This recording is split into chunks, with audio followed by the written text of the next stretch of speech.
My name is Paul van Lange, professor of psychology at the Vrije Universiteit. We go back 60 years. A terrible event happened with Kitty Genovese. She was stabbed and ultimately killed in a street in New York. And what happened was that there were at least 12 witnesses. So many people have seen what happened and certainly heard because Kitty was screaming very loud.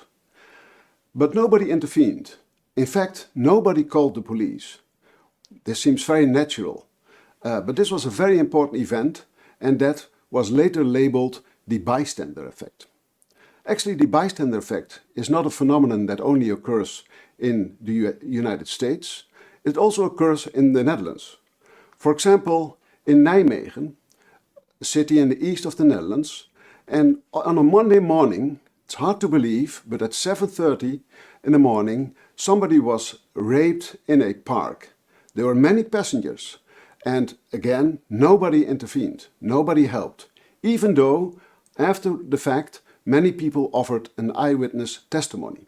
So that was kind of nice, and still important to do. Now, this bystander effect is actually the phenomenon that people are less likely to help when they are alone than when they are together with a lot of bystanders. And so you're more likely to help, but it's also that you're more quickly helping when you are alone than when there are a lot of other bystanders. This is a very interesting phenomenon. It's a classic phenomenon within social psychology, and the explanations are threefold. There are three interesting explanations. The first one is called diffusion of responsibility. And that means that if you are standing there alone as a passenger, as a bystander, then you feel more responsible to help. Because if you don't help, something really bad may happen, like for example with Kitty Genovese, or in Nijmegen something really bad may happen and you can prevent it. And you by yourself can do everything. If there are many bystanders, you share the responsibility, and that causes many people not to help so quickly and less likely to help as well. That's the first explanation. The second one is called pluralistic ignorance. That means that, for example, in Nijmegen, it's a very interesting case. You may bike, for example, along the park, and then all of a sudden you hear something, you see only part of the story. You see that a lot of other people are around, but you also see that nobody intervenes. And that means that, you may think that, well, probably this is not something very serious, and you just bike on. And this is pluralistic ignorance. That means that it's an ignorance that you share with each other because nobody intervenes, and then you think, it's probably not that serious. Then the third explanation is evaluation apprehension.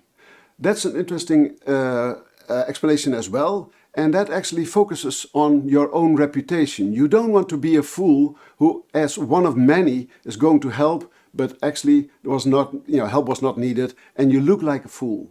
And this is something that people try to prevent.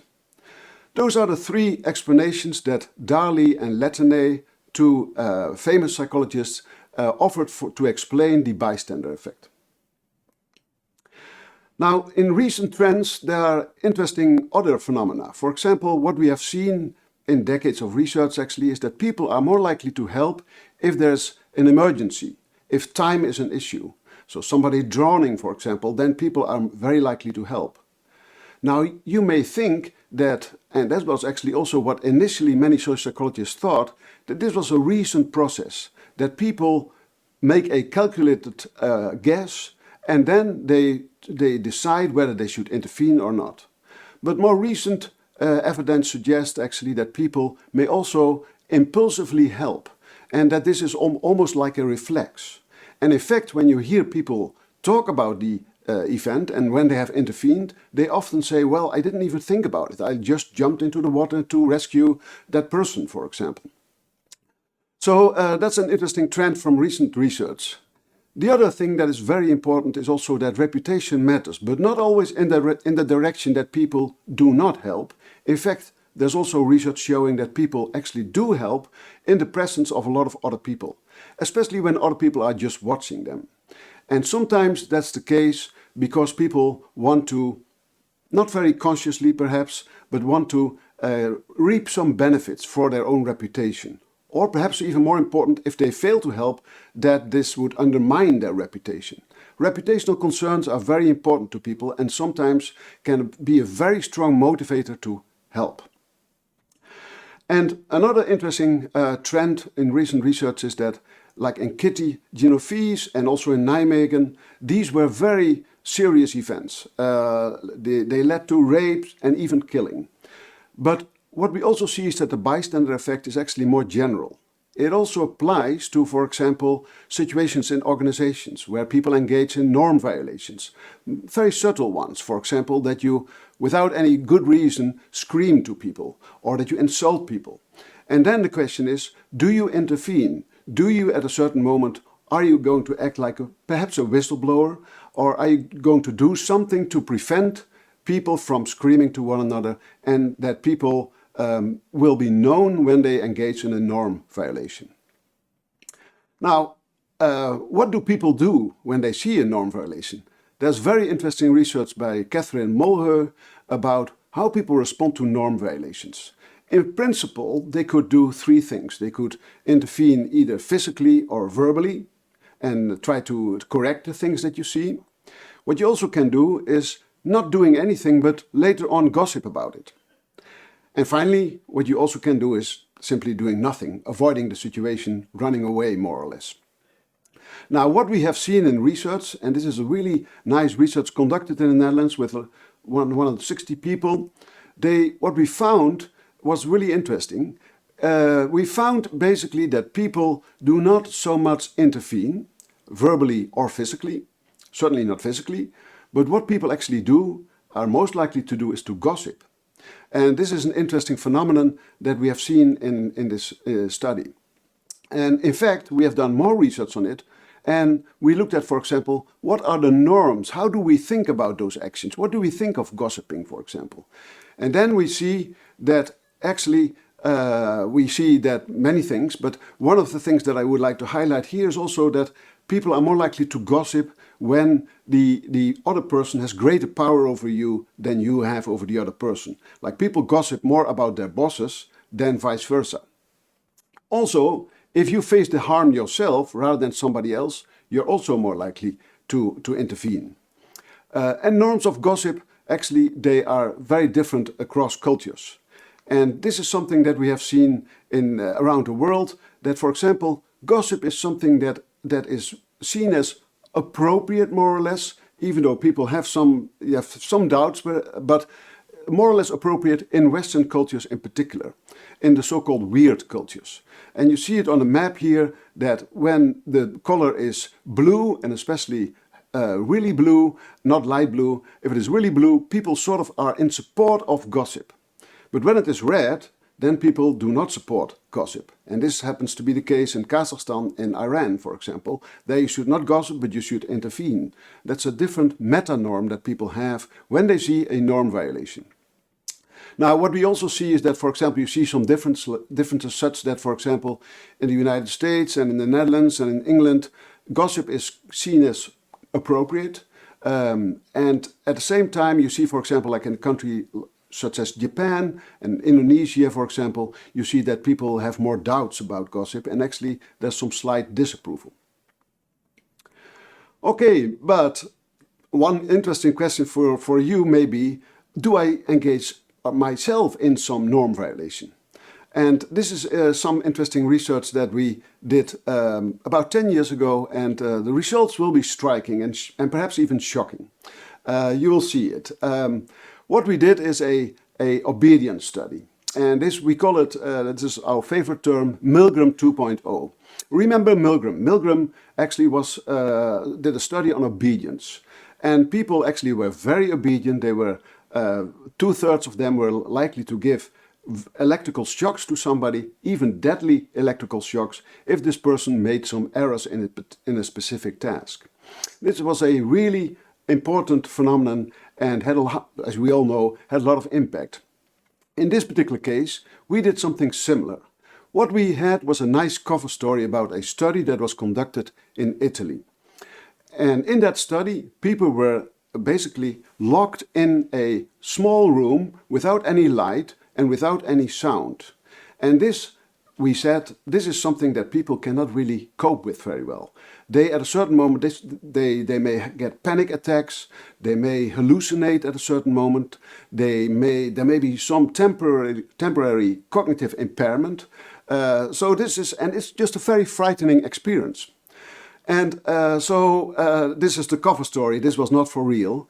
And then we asked the participants, could you write a positive recommendation for us?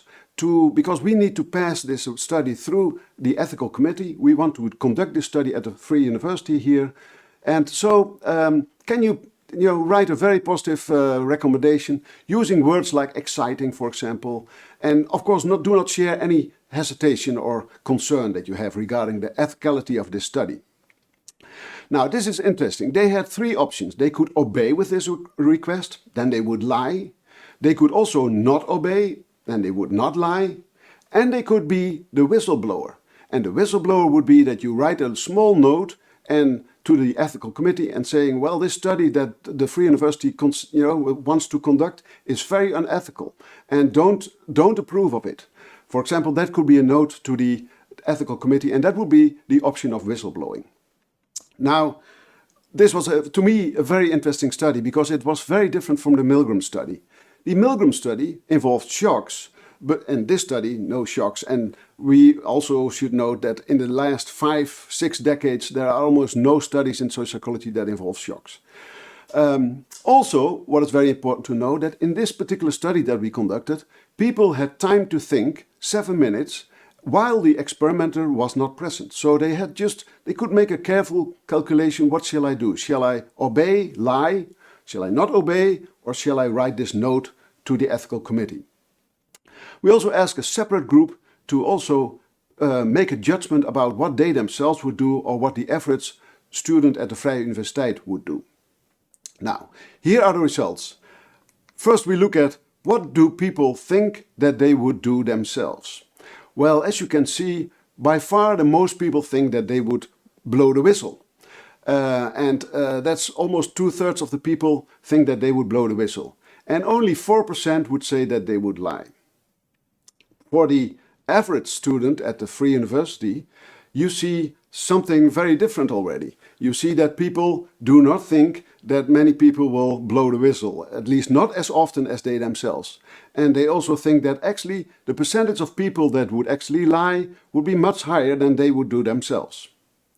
Now the shocking finding is there. Are you ready for it? Here it is. This is what people actually do.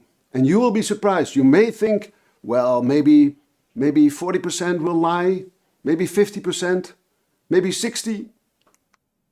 It is close to 80%, to be precise, 76.5% of the people lied. And that's just incredible. They are just asked to do something that they find actually very unethical, but they comply with the request of the experimenter. About 2/3, or 3/4, more than 75% complies. That's incredible. A little bit less than 10% does blow the whistle. And that's also an interesting finding, because if that's always the case, then that would actually mean that groups often would benefit from some self-correction. If you need only a few whistleblowers to correct a group or organization. Now, what have we learned from this line of research? We can conclude two things. And one thing is that people gossip. And gossip sounds really bad, but if you are not able to intervene, sometimes in small groups, that it can be beneficial actually. It can lead to correction, especially if you combine that gossip with a specific action, that you coordinate with other people, what shall we do about this? And that you make a plan. And that could actually a very nice way to do something that is beneficial ultimately to the norm violations. And finally, something that is also very important to keep in mind for yourself, we are much more obedient than we think we are.